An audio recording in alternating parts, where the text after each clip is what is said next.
چند فرماندار فرانسه به خواست دولت این کشور آری گفتند و مجوز اجرای نمایش‌های دیودونه را لغو کردند.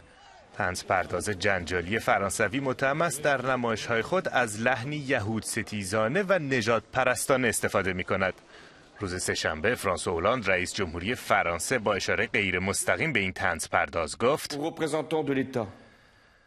از تمام نمایندگان دولت در استانها به ویژه از فرمانداران می‌خواهم که در برابر اشخاصی که از نمایش برای تبلیغ تفکرات یهود ستیزانه استفاده می‌کنند از خود نرمش نشان ندهند.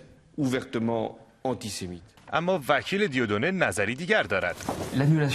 لغو مجوز یعنی سانسور. تا زمانی که نمایشی موجب برهم زدن نظم عمومی نشود نمیتوان منحلش کرد. آنها فقط میخواهند جلوی کار هنرمند را بگیرند. دیودونه که بارها دادگاهی و محکوم شده تاکنون از زیر بار پرداخت جریمه‌های نقدی که 880,000 یورو گزارش شده‌اند شانه خالی کرده است.